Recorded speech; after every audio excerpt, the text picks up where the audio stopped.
Because it ain't a party till the crew run through. every week. Let me just pop a crispy fridge cig. You should have done it right. Fridge cig, I love that. You should have done it right. You should have done some ASMR. Oh, Can we hear the fizz? That sounds good. Refreshing.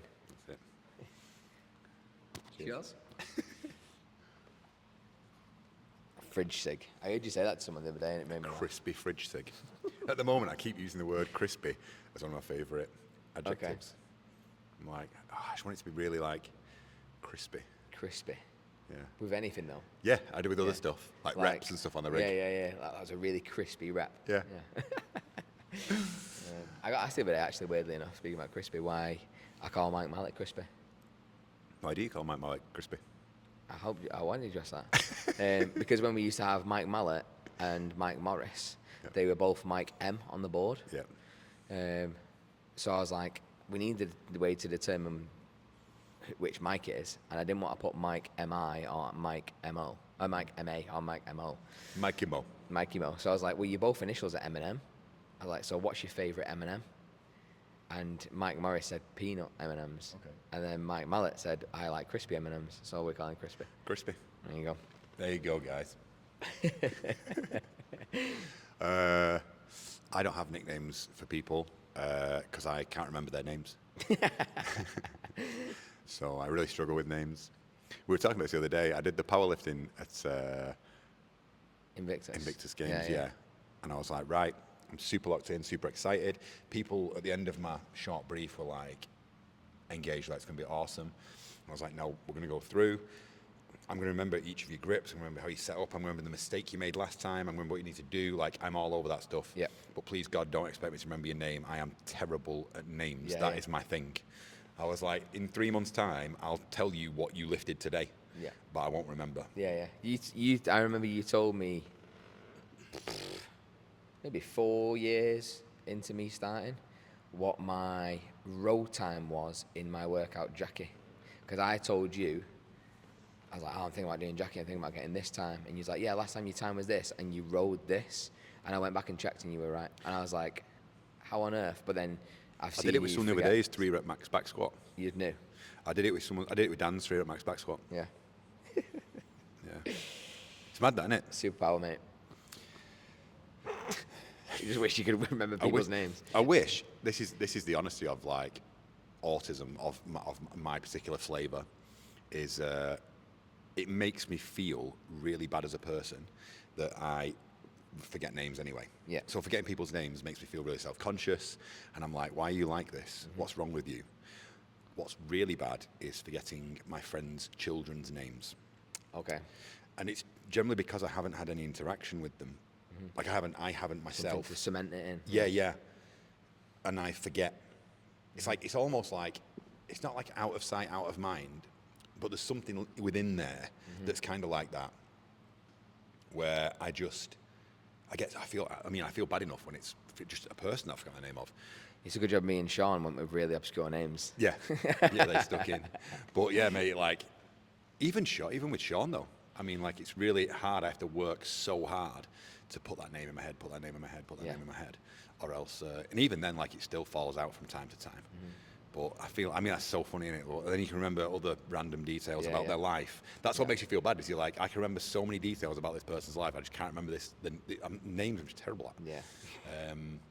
And then, yeah. So anyway, there we go. There's a little bit more me. We're going to talk podcast today about It segues that stuff. nicely Yeah, because into you're challenges. What's the podcast? You came with the content today. Challenges that we face within fitness and business. And it's quite a broad topic, isn't it? But I think it's quite interesting to see either behind the curtain of Gritstone as a business, or the other things that we face as challenges within our own fitness journeys, or even delivering fitness as a whole. Yeah. Like, there's loads of different topics we can go off. But we should I've got maybe my eye do on a the timer there to see how long we can We be. should maybe do a couple on business. Yeah. Maybe like a couple on like delivery, like coaching, communication of like fitness. Yeah. And then a couple maybe of difficulties within like just training itself. Yeah. Yeah. And I haven't really thought about anything since you mentioned it, because I thought we always overthink about it, and then some of the conversation happens before we start the It does. chat. Yeah. So difficulties, or is it difficulties you said, or is it challenges? Challenges, yeah, challenges. So like difficulties, you have the obvious ones, don't you? But I think challenges that are important to see from an outside perspective, and also important to our knowledge within the business that we run, and what we deliver, and then I think challenges within our own fitness journey. But if we go with business first, For me, like, it's so straightforward. Like, obviously, as an owner and operator of a business, and as someone that specializes in like delivery, like coaching, essentially. Since 2022, everything has gone up, like inflation-wise, at a rate that is just so unprecedented. So, for example, you could get a new rower before lockdown for 675. yeah, And there was a 715 option, I think it was, in the Concept 2s. By the end of lockdown, they were 940, I think they went on 940 quid. Yeah. It's just over £1,000 for a ski ergonomic stand, and I think they were 800 before we started lockdown. If we look at weights, like pounds per kilo is often how you do it. They've gone up by about 30% in terms of pounds per kilo. So literally, equipment and kit, even trainers. Look at what the price of trainers would have cost you for a pair of Nanos before lockdown. You're looking at like 2020, 2021, you're looking at like 90, 95 pounds for a set of brand new Nanos. Yeah. And then now it's about 130, 135 as per standard. Yeah. So it's translated across the whole industry. my nana sent me £20. It was probably about a year ago now, but she sent me £20 and went, get yourself some new trainers. Okay, Nan. Oh, it's so lovely when grandmas do stuff like that. Yeah. Grandmas, my granddad used to give me like a £5 here and there. We put £5, get petrol in the car. Yeah, He'd be yeah. like, cheers. Cheers. I'll use that driving to the petrol station. Yeah. But the other one is like this 2 years. So in 2 years, our council rates have more than tripled, which is bonkers. There's loads. I mean, I could just literally reel off everything. But then the point is, anyone who's listening to this will have had the same experience, I imagine, with their home insurance, their home utilities, their mortgage rates, Council tax. I'm sure insurance, everyone. yeah. But for business-wise, I would say that's the staggering factor is it's probably, 30 to 40% probably more expensive to run the business than it was 5 years ago. And then if you Which add to makes that, being profitable so challenging. yeah, and obviously we pay quite a lot in VAT now, and we pay in corporation tax. So you have to we did really big work, didn't we, like 2 or 3 years ago, to make this huge jump by 25 members. And the 25 member jump that we made wasn't to increase profit, it was to cover the tax Just the that we would VAT. have for VAT. Yeah. To So- be in the same position, essentially. Yeah, so we gained by, I think it was 20 something members, like 22 members, and at the end of it we high-fived and went, yay, we've earned the same money as last year. Yeah, Because yeah. it all went to tax. We just paid the tax man more. Yeah, that's certainly challenging. In an industry that was supposed to reduce the weight on the NHS, reduce the weight on people's lives, increase their ability to go to work and deliver their It's jobs, such a good argument there, yeah. we're paying a fucking fortune, and more importantly, we're about to put the pension wage up to 68. You want people living healthier and working for longer.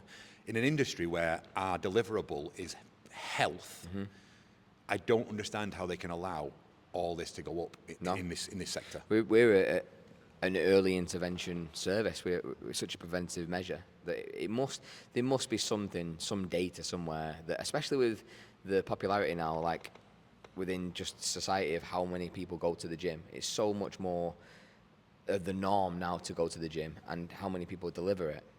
You would think that there should be some sort of relief there. It's such a benefit to the whole country, just getting people fit and healthy. And then also even to workforces, that whole healthy workforce is a productive workforce.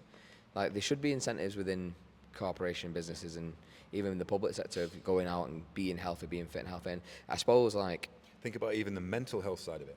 yeah, exactly. Yeah. Well, my first thought then was, and I mean, this isn't towards mental health, but physical. In the military, you're essentially paid to train, aren't you? So there are jobs that I've done that have been paid to train. So in the Royal Air Force, as per standard, you train daily, and that's not necessarily like you would imagine, like being beasted across a PT area, because in the Royal Air Force, a lot of the jobs aren't in combat roles. So all you're required is to maintain health for your service. as a result, like the Air Force has all different shapes and sizes and all different levels of fitness. What the Air Force did really well, though, is they offered, honestly, like civilian options, just better. Yeah. So they had before work classes at say 5, 6, and 7 a.m. and you would have an option of like, do you want to do a circuit class, a hit class, a spin class? Do you want to go for a team steady state run with like different abilities? They had a creche and a nursery that coincided with when PT was on. So mums who were Royal Air Force mums could put the children in a creche whilst they were on maternity leave and go to fitness classes because it helps them return to work and it helps them remain part of the service. And then you'd have lunchtime classes, then you'd have evening classes. On top of that, you have squadron and flight PT, so you can then book your, say, a corporal from the PT corps to take specific sessions for your groups in whatever areas you need to work on. There you go. So that alone tells you that it's super important. Well, I mean, at the end of the day, the military has been honed over 500 or 600 years. And I always say this, that everything the military does, as much as the military people will tell you, oh, we do this and we do this, we do this, they're very efficient because over 600 years, it's become more and more efficient. Yeah. If they're doing that, it's because at the end of the day, it delivers something. Because if it wasn't, they'd have cut it by now. Yeah, yeah. And I feel like in the fire service as well, they train at work. And again, it's not training. I agree with it. I agree. I think it should be part of the role. If you're expecting people to do jobs like the fire service and like you look at the police service, I do think that it isn't. There is in no way a disadvantage of being fit and healthy. If it's part of your role to be fit and healthy, and there is a requirement to do that, to be in your role, that's surely, I can't see any disadvantage, any reason why that would be a con. Imagine if they did some process where emergency services and public services got 20% off their gym memberships, or they just didn't charge us tax on that. Yeah. We just got a unique ID number for any emergency service, military, and they just, each unique ID number, we just write down at the end of the month, or we just put in their membership, and it just discounts the tax. Yeah. So that we got their membership tax free, or they paid tax free. There's lots of matches. So for me personally, challenges within the fitness industry at the moment, my one that I would submit just as a business owner is costs, and it's even sneaky ones. So servicing for the machines cost us 20% less about 3 years ago than it costs now. Yeah. If I want to repair a piece of equipment like we repaired the shutters a few years ago, the call-out fee was £600. So there are other little bits. There are other little bits and pieces you just don't think about, like tins of paint for the walls, mate, plasters, stickers, ice packs. Ice packs. It sounds so stupid, niche, but the cost of ice packs has gone through the roof. Now we don't use very many of them, but when you add up, even this is going to sound really, really silly. Whiteboard markers and batteries. Batteries have like 5x the price, mate, since 2022. And we go through a lot of them. Yeah. If you think every takes 2 D batteries, takes a hell of a lot of batteries. It only lasts a couple of months. Yeah. And in the cold, they run out even faster.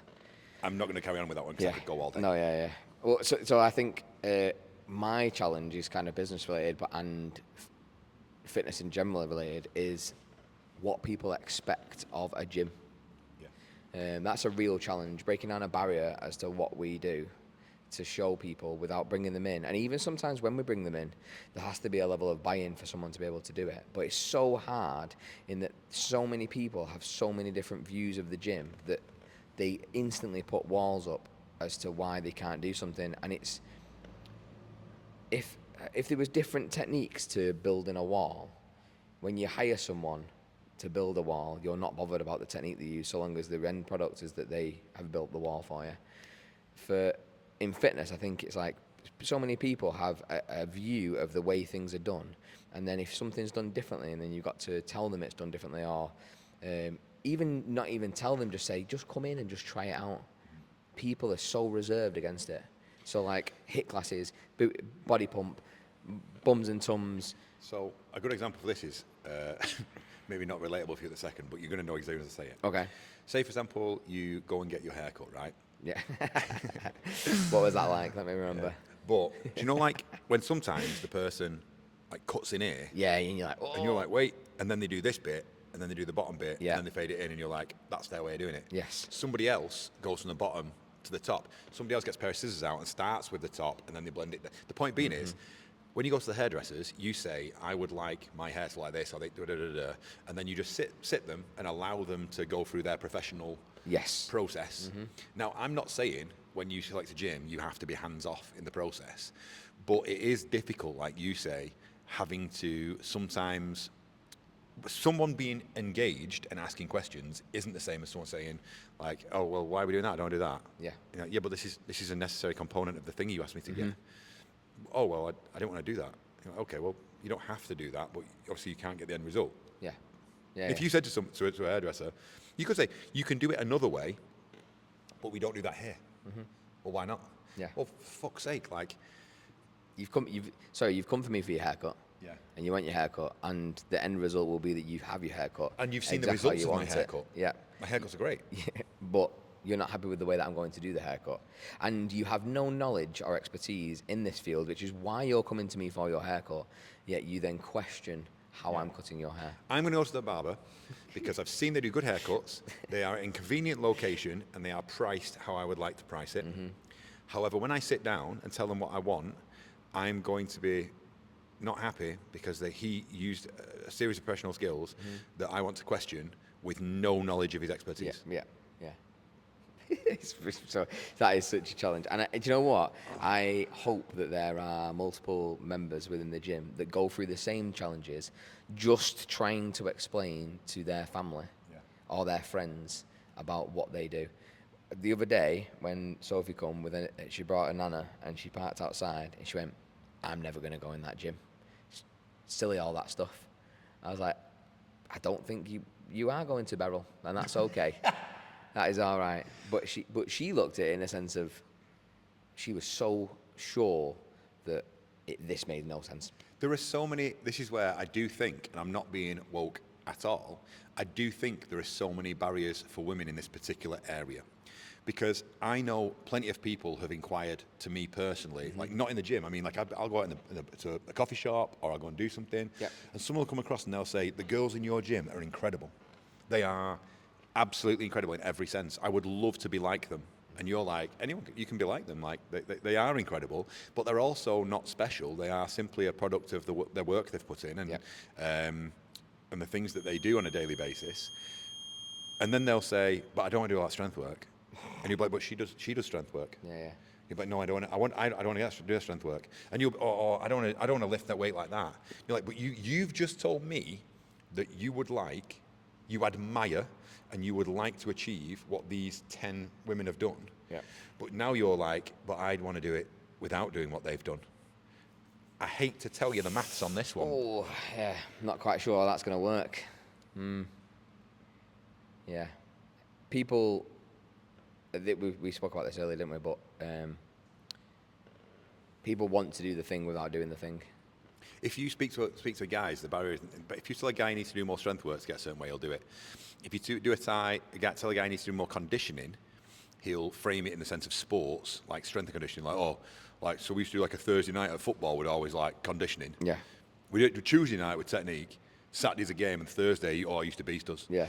Bleep test. So you can frame it like that for a guy, but for a girl, it's sometimes you can say it involves lifting a barbell, and they'll just go, no. Yeah. All right then, brilliant. Offhand, don't bother then. Knock it all off. Yeah.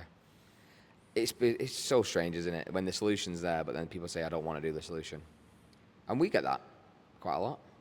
Do you think they'd rather do a lat pull down than a pull up? And they'd rather do a quad extension than a cyclist squat? Yeah.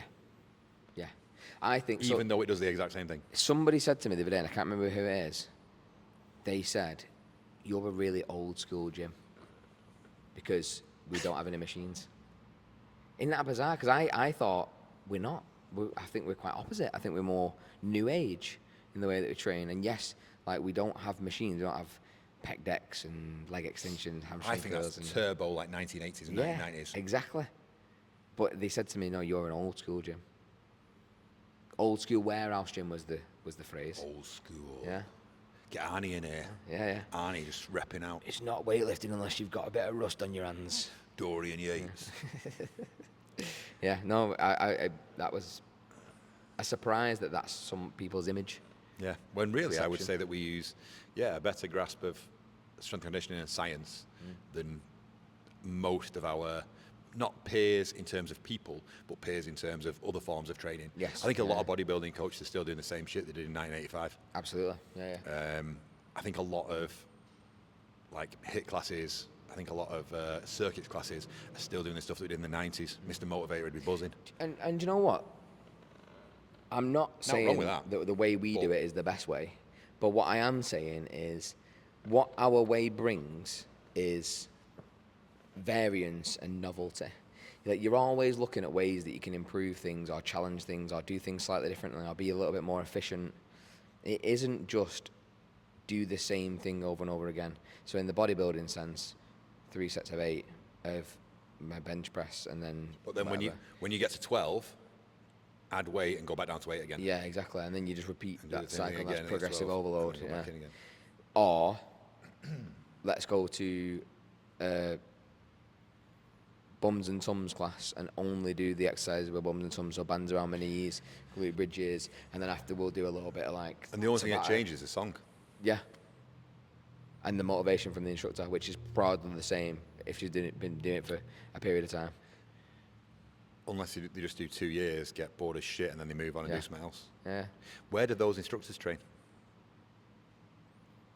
I'm sure they don't do the same thing. I- Or they haven't done the same thing to be the way they are. Yeah. So there's an interesting one for you. In terms of challenges in the industry, and now going more towards the coaching side of things. Yes. So on the business side of things, one of the challenges I find is people coaching, delivering, who haven't gone through the process because they themselves are the products and they're born of natural gifts or age. Yeah. So, for example, very successful personal trainer who delivers, excuse me, sorry about that, who delivers like body composition changes and like aesthetics, and they're 22 and they danced for 7 years. Yeah. And you're like, so you danced from being like 12 to 19, 6 days a week. You underfed for most of that period of time, but somehow survived it. And then you went to college or university, did your dance degree or whatever, got to the end of that, and then we're like, I don't really want to do this. You've got an unreal rig, so now you've moved into fitness coaching. Yeah. So now you're delivering plans on how to get nice hamstrings, nice bum, nice core. But in actual fact, that was born of more than half your life doing this activity and not understanding nutrition. But your sales card is the fact that it's you. That's interesting because that is a totally different take on your body is your business card. And when people say, does your personal trainer have to look like they're in shape to be a good personal trainer? I'd argue that the same is also just because your personal trainer looks good doesn't mean they're a good Well, personal trainer. That's exactly the same. So then you've got another personal trainer who, for example, you want to go to them for a little health and development, right? So you're a bloke and you approaching 40 and you're like, I think I need to develop a little bit more muscle. I want to be healthy as I'm older. I know that involves some strengthening. I know that involves some conditioning. I'm ready to do that work. So you've gone to a former bodybuilder who spent 15 years competing and taking steroids and has got zero performance. But in the past 2 years, they've done a high rocks and walk to the stations. Yeah. So Oh, not even that. They're just bodybuilders who have competed on stage to some level, and they've got a pro card, which they got because they went into a competition where there was only 3 people competing on stage, so they automatically qualified anyway. but again, I'm like, that's And then they go, all right, so let me take all of your specific demographics of what you are, your age, your gender, your training experience, how much you can train, blah, blah, blah, and I'm just going to apply exactly the same thing that I think I did and say, here's some sweet potato, some plain chicken, Yeah. and then broccoli. Do you want any seasoning? No, No, you no, can't no, have no, any no, I can't seasoning. seasoning. No, plain. I don't have a problem with a former dancer becoming a personal trainer, and I don't have a problem with a person who's bodybuilding for 15 years, No. working with people on health and fitness. There's plenty of good But good I ones. do when it's inauthentic. It's the fact that that is an entitlement to then be something. Yeah, I think that I think that you then want to see. For me, this is part of our industry. Like, people aren't getting found out enough in a good way, in the sense that if that bodybuilder was like, you know what, I did 15 years of this, but went through the same process. But there was a point at which I realised I wanted to start thinking about my own health. So I dropped a lot of size. I started changing my training a little bit. I started looking into these areas. I went and got some qualifications in some different types of training. Yep. And then I kind of pursued that, and then I pursued that with my clients as kind of a Yep. co-journey. I was going to say, I experienced it with a couple of different people. Then I'm like, Fair. then that's fair. So what I'm saying is I don't have a problem with the person as the background. I think that sometimes, though, the problem with the fitness industry is, as I say, it's the inauthenticity between what this person does and who they are, and then how they manage to sell that to clients. Yeah. And I find that turbo frustrating, because ultimately I don't think their relationships, because they're not authentic, leave people with a long-lasting positive feeling about fitness. Yeah. And it leaves a distrust. So we are then battling a person who went to somebody for health, got put on chicken, sweet potato and broccoli for diets for several years, never went well for them, and now their taste of our profession Yep. is one that involves fucking eating disorders, body dysmorphia, and being brutalized by a coach. Yeah. That's what I'm fighting against. That's Yeah. what annoys me. And they're supposed to be your peers. Like, there's so many different people that do so many different things, good and bad, that you do feel you're constantly against the tide. We have to break those. We have to break those. But it's relentless, beliefs. though, isn't it? It is. You're constantly having to challenge them. I was saying, somebody came into the gym the other day with a fair question. They wanted to improve their health and fitness. They were saying that they felt out of shape, they felt overweight, and they felt they lacked some fitness and strength. And I was like, okay, that's cool. We have a whole process for this, and we welcome beginners. And this is really, I'm not going to lie, you found the right place. We can definitely help with this. But then as soon as you mention strength, like, I don't want to do any strength. I don't want to get muscly and strong. And their perception of strength is based on, for me, is based on other fitness professionals telling people what strength is. Yep. And it isn't. Do you know what I mean? Yeah, yeah, Muscular. yeah. Strength and muscularity aren't the same thing. Nope. No. And how you get strong, in general, isn't the same as how you get muscular. I also think that person, it's baffling that they see, let's say, doing a clean or a bench press or a squat different to picking up a heavy shopping bag or getting up off the toilet or something like that. Like, the movements that we do are no different to what you do in just general life anyway, that you should be physically capable of doing. But now all of a sudden, because we're using a little bit of extra weight, it's now seen as, oh no, I can't do that. I gotta do that. Can't do that. I gotta do that. might get jacked. I'd love to get accidentally jacked. Imagine that. Just accidentally put 10 kilos. If anything, does it not sit a little bit in the back of your throat that you're like, do you think this happened just because I tried and then all of a sudden I got really fit Just got and jacked. really muscular, and I just decided, I went into a gym and went, what are you doing? That? Deadlifts. Oh, I'll just do a bit of that then. And Jacked now. poof. Yeah. Yeah, no, that is a challenge. So that would be my challenge. Would be it's from the coach's perspective. Yeah. Also, on a 10-second one, people who call themselves coach when they're not, they're a fitness instructor. Yeah, so part of my challenge was going to be how things are diluted so much these days with what fitness is and what people do for delivering fitness in a coaching sense. Coach is really, really annoying because I feel like coach is becoming the new PT/trainer. You know, remember when everyone used to have PT in the name? So I put coaches on the back of our T-shirts in year one, and that was quite unusual back then. Whereas now, I don't want to rail rinse bodybuilding, but now fucking coach is on the Everyone's back a of, coach. and I'm like, you're not a coach. Yeah. Like coaching is different to instructing. There are terms that are just not protected in a way that anyone can call themselves that, and I don't so think many people do. By the way, I don't think everyone that teaches CrossFit, High Rocks, or whatever else is a coach either. No, I don't. Yeah. I think coach is a term for a small number of S&C and sports people. People who are about like develop relationships in a certain way, Yeah. and who nurture and deliver in a certain way, and it goes beyond, as you say, instructing and describing a class. I've been to one of the most successful CrossFit gyms in the United Kingdom, highly successful, and had a really good experience, a really good class, but it was instructing, not coaching, Yeah. because reading out the brief effectively and communicating it to a general population, then demonstrating a key movement well, and then talking through the points of performance, and then running it on time.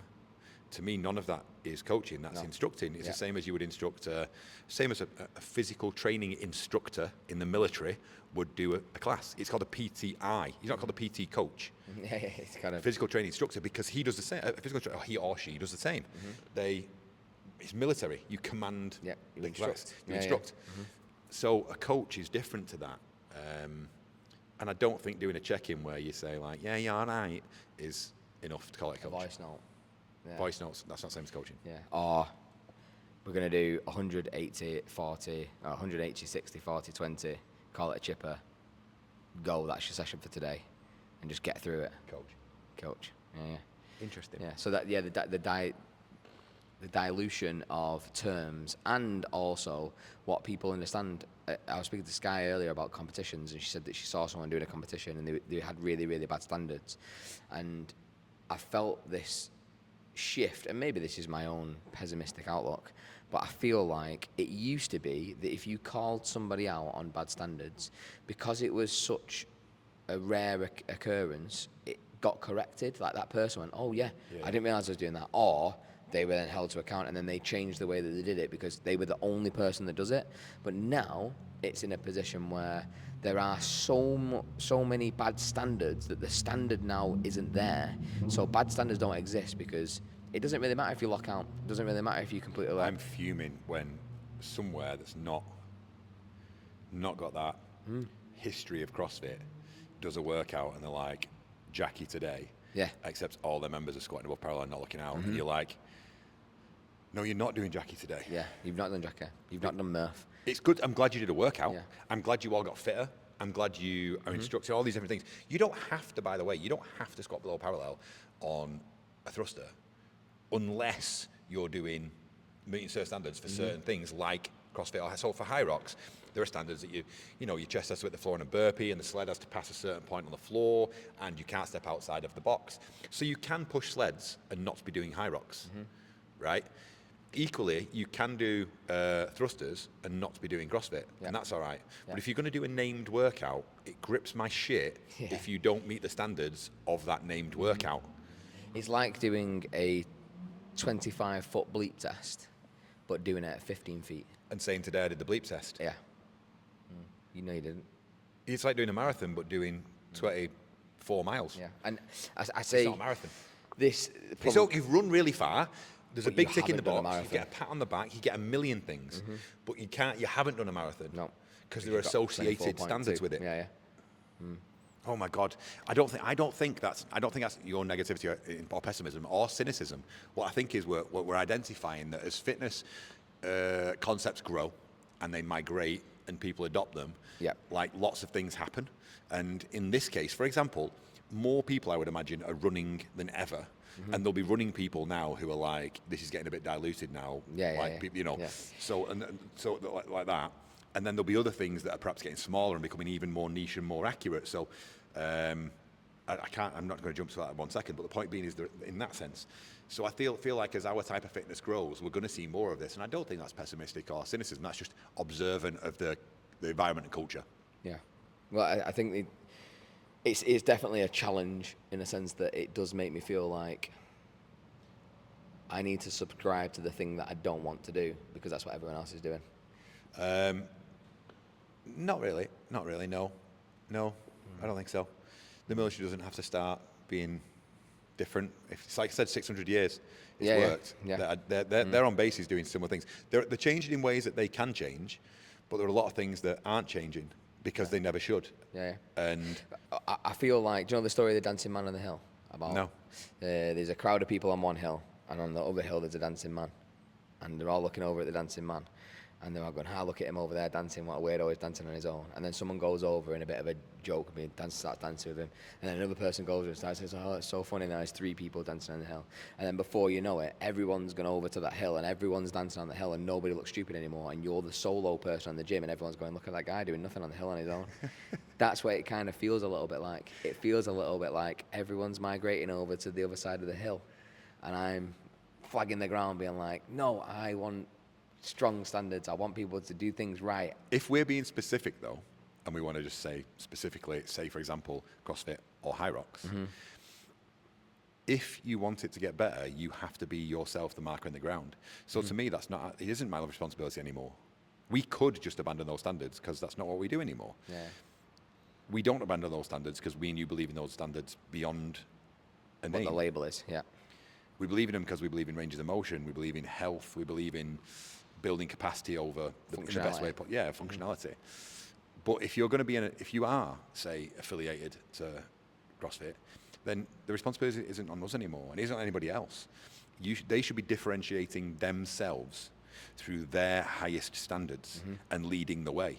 Now, my question would be: are all of the affiliates holding to those highest standards and leading the way? Because if we look at the highest level, was Guillermos crossing that line on the wall balls in the semi-finals? I don't think he was. Nope. Were half of those guys doing the proper below parallel on their wall balls? I don't think they were. Were people like finishing their reps on their handstand push-ups? So Getting over the line on the lunges. You can look at games athletes.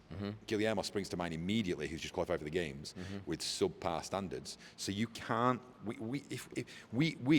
If I'm a CrossFit level 1 and level 2 trainer, and kids and weightlifting and gymnastics, I can't look at a place down the road and say they're not doing standards very well and that's offensive to this kind of training at the same time as I watch Guillermos qualify for the games doing the same shit. Yeah. It starts in the middle. And the same for High Rocks. High Rocks can't start complaining about people being like, they're all copying us and they're doing this and they're doing whatever. Well, you need to fucking nail your shit as well. Yeah, It starts on the inside, not on the outside. Like, they can't pollute what's pure. And if anything, that's the best sales differentiator, should be between those things. Now, it's funny for us because we're both High Rocks Foundation coaches. We're both High Rocks Level 1 coaches. Yeah. We're both CrossFit Level 1 trainers. And we're both CrossFit Level 2 trainers as well. So we have invested a fair amount of our time and cash into development. Into doing those things. That's such an interesting point. Yeah, it's I have to say that my outlook is bleak on it, but it doesn't mean that I'm going to stop. And I think that's maybe leads nicely into personal challenges. Personal challenges in fitness. Yeah. And that is to say that even though now I'm 10 plus years deep in CrossFit, functional fitness, whatever you want to call it, that's not counting the years before that I trained and did sport. Still, sometimes I can't be asked. See, I was going to say something similar, like what are individual and personal challenges in fitness? I feel like motivation will always be a question in these pursuits. I bet you there were times when Ranulph Fiennes was halfway across the South Pole and he was thinking, bollocks to this. Yeah. I'm just going to call an helicopter or something. This is stupid. Do you know what I mean? Like, why? Yeah. Why am I even bothering? Yeah. Now, he's probably the most disciplined and relentless person off the top of my head I could think of. Yep. But I bet even he sometimes wakes up and goes, I'm just not going to do any walking today. I'll just fuck it off. Yeah. Ross Edgley. I'm not going to get in the water. I'm not going to swim around the whole of the British Isles. I bet he does. I think it's a natural and perfectly normal response for there to be moments where you're like, and to be honest, I would think that maybe 20% of the time I'm highly motivated to do something. Maybe 50% of the time I'm actually just ambivalent, neutral, neither one way or the other. It's just something that you do. Something to do. And then 25% of the time I'm probably not in the mood. That being said, we've seen before, sometimes I'm not in the mood to eat, but I eat. Yeah.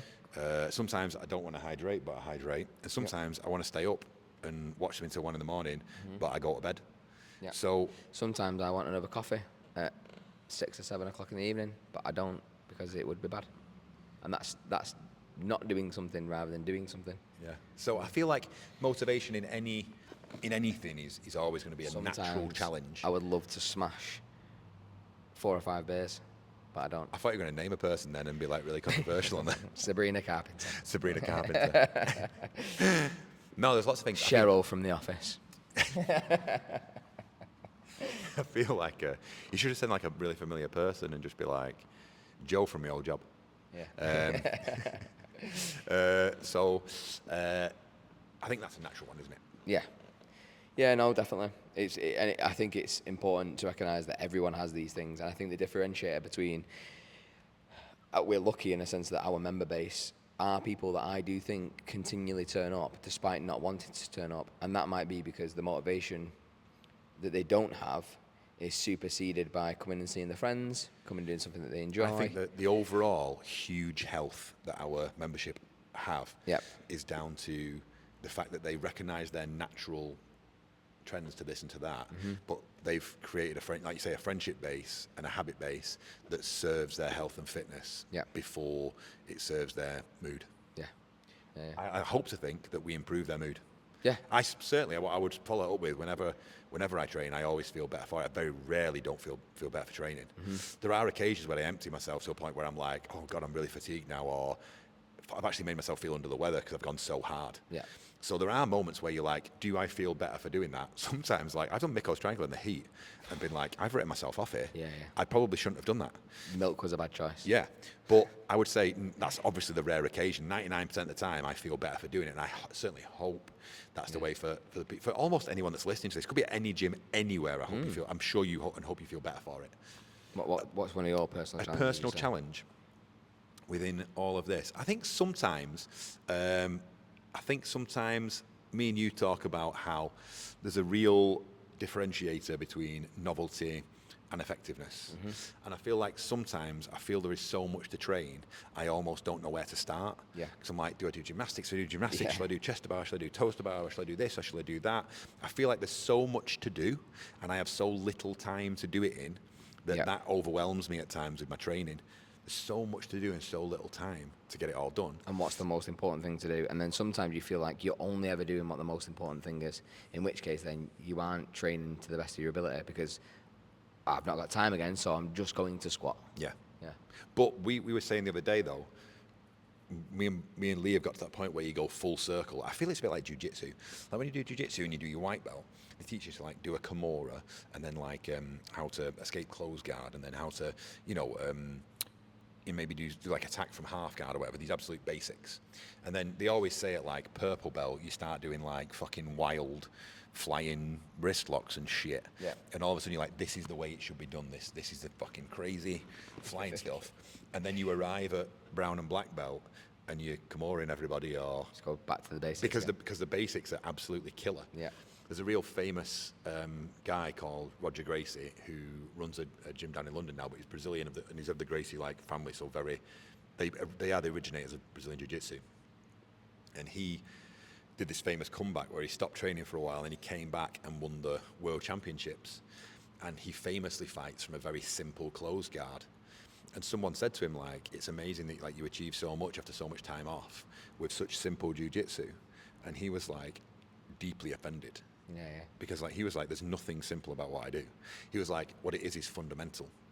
So my closed guard attacks are fundamentals, which I teach to white belts, but the execution of them is exceptional and advanced. The details are nuanced. And he said, everybody that I fight knows what I'm going to do. These are the best black belts in the world, and they know what I'm going to do.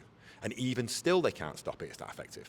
And I feel like for me and you, we've almost gone like full circle with our training, where there is so much to do. I eventually just have to remind myself that like, if I just do these fundamentals and nothing else, everything will get better anyway. Yeah. Absolutely. Which is to say, for me and you, we both squat most weeks. We both hit the ergs pretty hard most weeks. Yeah. We both do some sort of running most weeks. We usually both kettlebell swing, wall which is ball, new and for box me, jump. and you really adding the running in, like it's a different element of training that we probably missed for a while, which we discussed the other day. And we usually do something on the rig, don't we? Yeah, and it's like you don't hit everything every week, but you do hit all of the fundamentals every week. Yeah, and we focus on the fundamentals. If we're on the rig, we work in nice shapes, and you know that if you work on nice shapes in your toes to bar, you'll probably have better shapes in your chest to bar, or your bar muscles, whatever it is. Yeah. And I think that we've really. So I would say a challenge is the overwhelming nature of like wanting to be better and to get better. Yes. But the underlying truth that the fundamentals work and everything else is really a bit of novelty. Yeah, it's a bit of a paradox, that, isn't it? Sometimes ambition could deter you away from making the simple achievable because you make it so complex. Yeah. Because you think there is so much to do when actually there isn't. No. Interesting. I think at the moment I sometimes feel really overwhelmed. I'm so glad to be doing more sessions that are grip programmed. Yep. And that's not You're just more a involved. plug. It's definitely not a plug. It's just do it. It's written down.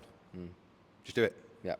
It's so much easier in rehab where I had to think of things to do and plan things in. Yeah. Fuck that. Just take it off the shelf and nail it. Yeah. Just do the class. Yeah. Yeah. Yeah. That's what we say, don't we?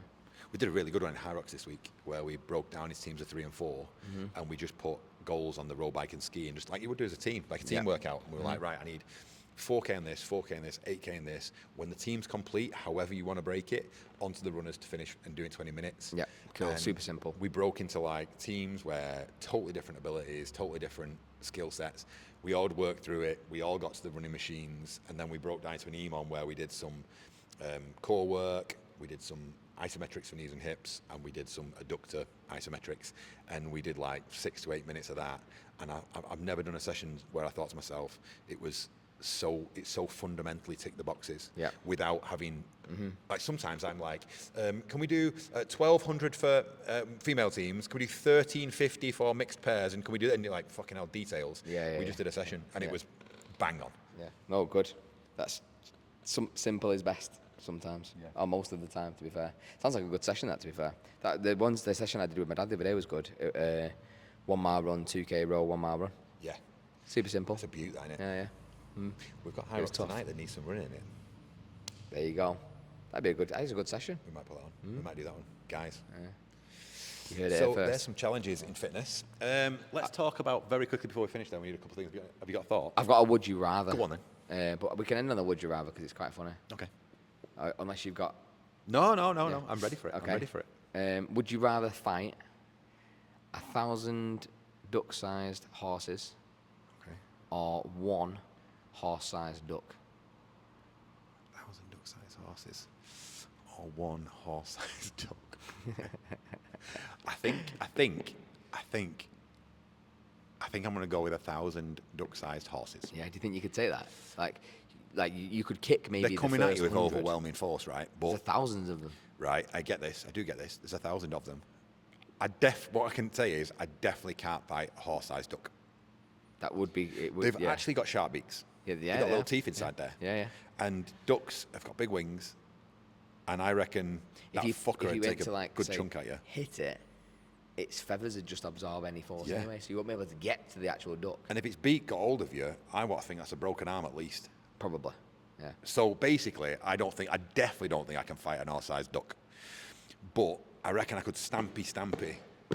Because unless they're going to like be intelligent enough to like stack themselves up a little bit or work together in such a way as to bring me down, waves. and I don't think they've got that capacity as miniature horses. I reckon I could then just basically have a better chance of survival by just going, do you know, like when people are like, I'm dangerous to me, I see red. Yeah. I reckon that would be the time where actually you do need to just like see red and just like, and just bolt at them. And also horses have got quite thin legs at the bottom. So If they're that small. yeah. So I would try and take on 1,000 duck-sized horses. Yeah. I don't want to fight a duck, horse-sized duck. Right then, how long are we going for? You see, how long are we going It for? timed out, but I think we've done about 40 minutes. I think that's plenty then. They always go so fast, these. Yeah. That's Grit Chat 11. 11. Challenges in fitness. Cheers. Timed that really well. And the mic stayed on.